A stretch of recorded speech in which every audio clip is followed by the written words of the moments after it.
So let's talk about your broadhead. Sure. So this is the new design of the Destrukt, right? Yes. Yeah. Okay, and you know, I switched over to that, like you had alluded.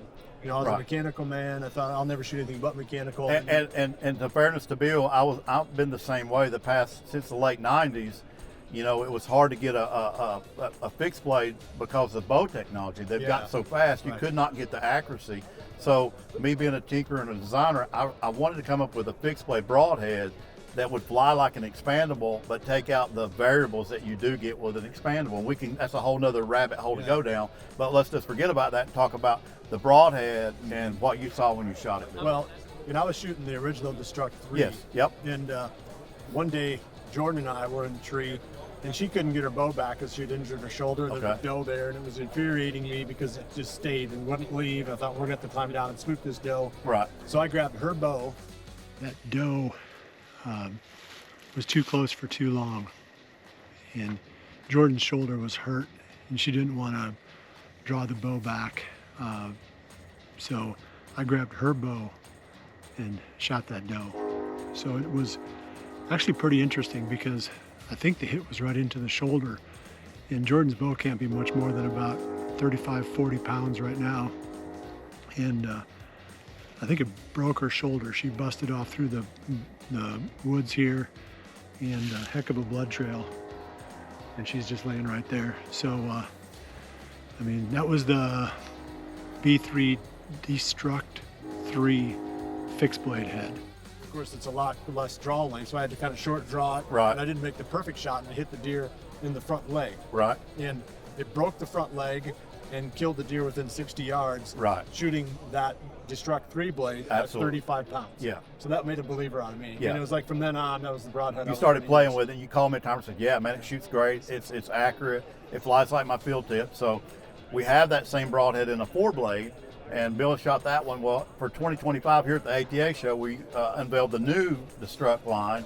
And what's new about it is we elongated the tip. So Bill can see that here, and it's kind of maybe hard in the camera, but what I mean by elongated, we changed the angle. Mm-hmm. So it was a little blunt. It was. I didn't have a whole lot of issues with it, but I can see where this had pierced better. Yeah, and especially like if you're shooting an elk, or like my grandson who's shooting like Jordan, not a lot of poundage, and you need to really try to get the maximum with your penetration. We elongated the tip, and it didn't hurt the flight characteristics. So you're going to get a little better penetration. Maybe not change as much on the wound channel because hopefully it'll stay more consistent as it drives through.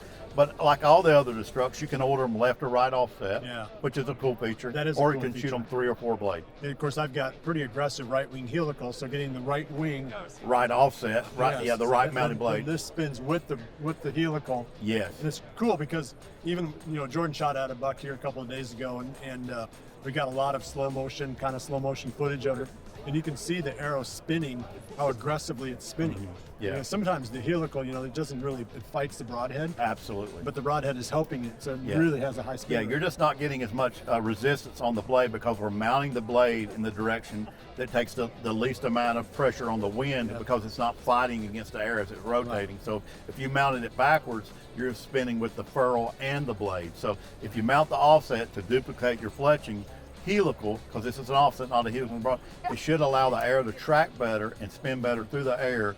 And for me, I like to shoot with them at 100 just to test my grouping, and I have fun shooting at long ranges. Not saying you can shoot at 100 yards, but for me, this broadhead is so accurate that I find myself grouping really well out to 100 yards. Yeah.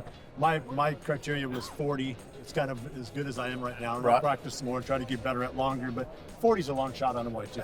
In the woods, it's a long way. Yeah. And I was only like an inch low with this compared to my field ones. Yeah. And for me, I start seeing my impact get a little low at about 55 to 60, and it's really just surface area and drag. Yeah. So it's 100 grain broadhead, 100 grain field pit. They're going to hit almost dead on out to about 50, and then you may have to compensate a little bit. At 100 yards, I add about 3 yards. Now with this broadhead as well, new for 2025, we have it in a 100 grain base, a 125 or a 150. You can order them left or right mounted, and you can get them in 3 and 4 blades. So we have a full array of options. But Bill he went ahead and switched over to the Destrukt 4, and I've been shooting it for a couple of years. So it's an awesome head, and congratulations on finding something that makes the the mechanical broadhead less critical. Right. Yeah. Yeah. It allows the guys that have been like Bill and I have been for 20 plus years, really just saying, I'm shooting a mechanical.